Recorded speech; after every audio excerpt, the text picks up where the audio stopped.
Thanks for joining us here at noon. I'm Jennifer Meckles. We start with continued breaking news out of Dallas. 3 people are dead, including the shooter, after a gunman opened fire at an ICE office in Dallas. 2 of the victims were ICE detainees. A third detainee was also shot. That person is in critical condition.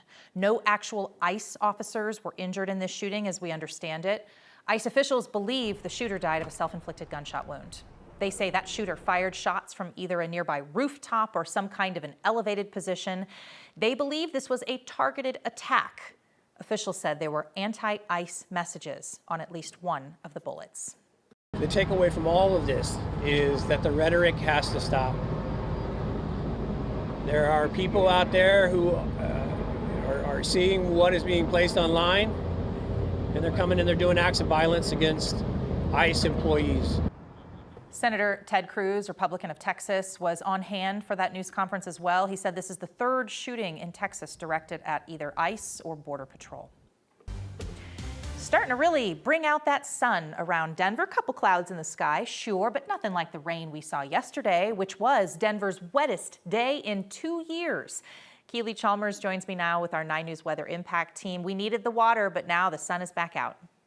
Yeah, certainly a different scene outside. Steady rain yesterday. We've got steady sunshine today, and we're going to continue that trend of sunny, dry conditions as we head right on through the weekend. Here is a live look out over Lyman, and you can see some clouds, but plenty of blue as well. Temperatures right now around the metro area in the upper 50s and low 60s. So we topped out yesterday at 53 degrees. That was our high yesterday, the coolest high temperature since May 6th. Of course, we are well above that already.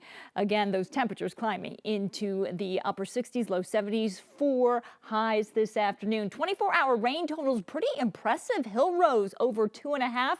Outside the 9 News studios, 1.4. I was thinking we would get up to about 1.5, but not quite. Boulder, a little over an inch as well. So live radar, again, quiet. We've got a ridge of high pressure building in. That is going to keep us calm, quiet, and relatively dry over the next several days over the state. We do have a weak system moving in Friday, but that's just going to bring some light showers to the mountains. We're staying dry across the plains, and temperatures today climbing to the upper 60s, low 70s. We're going to be up there in the upper 60s by 3 o'clock, and those clouds clearing out. So clearing and cool, topping our weather headlines. We're warmer as we head into tomorrow and the rest of the week, and we're talking about temperatures climbing into the 80s. When we'll reach those, I'll let you know coming up in your complete forecast in just a bit.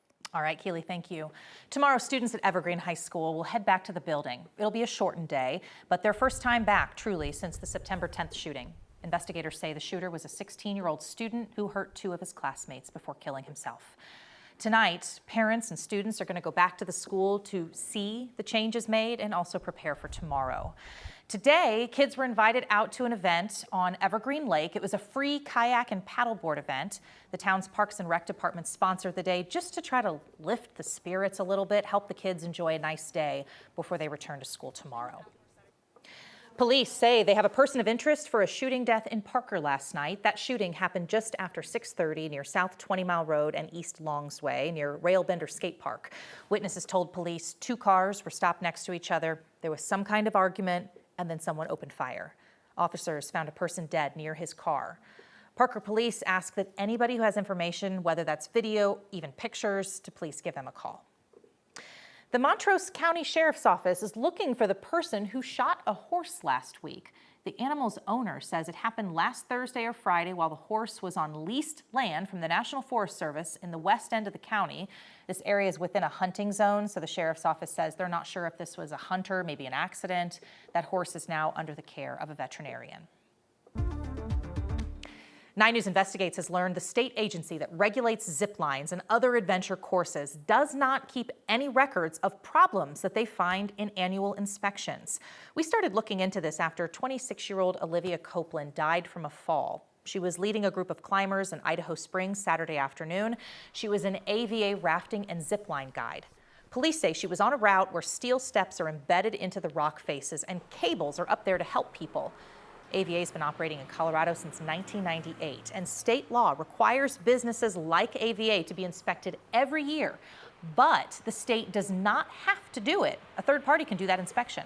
We got 5 years of inspection reports for that company. Those reports include no documentation of whether there actually were problems, only noting that any deficiencies identified were corrected. So whether there were any or not, or what they might have been or not, we just don't know at this point.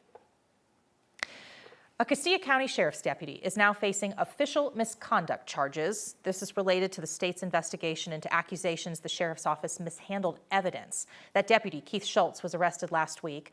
District Attorney Ann Kelly raised some concerns back this summer, back in July, saying her office had dropped more than a dozen cases because the sheriff's office lost evidence, body camera video, even incident reports.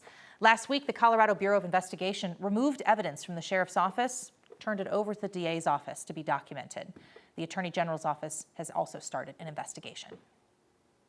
Well, there is still plenty of talk today about Jimmy Kimmel's return to the airwaves last night. Parent company Disney pulled the host off air after he made comments about the death of Charlie Kirk, and that prompted a lot of outrage, especially from conservative centers, and reaction from the FCC chairman as well. Critics said the government was stifling free speech. NBC's Alice Barr has more. From Hollywood, it's Jimmy Kimmel Live. The return of ABC's late-night host Jimmy Kimmel, who quickly addressed his comments about the Republican response to Charlie Kirk's murder that had him pulled off the air. You understand that it was never my intention to make light of the murder of a young man. I don't think there's anything funny about it. Nor was it my intention to blame any specific group for the actions of what it was obviously a deeply disturbed individual. Right before the show, President Trump slammed Kimmel and said ABC told the White House the show was canceled, something never publicly stated. Without evidence, he accused Kimmel of being an arm of the Democratic National Committee and alluded to another potential lawsuit against ABC. Writing, quote, "Last time I went after them, they gave me $16 million. This one sounds even more lucrative." Kimmel referenced the free speech firestorm his suspension touched off. A government threat to silence a comedian the president doesn't like is anti-American. Thanking those across the political spectrum who spoke out after the FCC chairman suggested there could be action against ABC stations that kept running the Kimmel show following his Kirk comments. He threatens it. He says, we can do this the easy way, or we can do this the hard way. Yeah. And I got to say, that's right out of Goodfellas. Kimmel's show is not airing everywhere, with station group owners Nexstar and Sinclair choosing to preempt the program in dozens of ABC stations they own across the country. In Washington, Alice Barr, NBC News. Nexstar seeking approval for a $6 billion merger with our parent company, Tegna. No word on when that final decision will be made.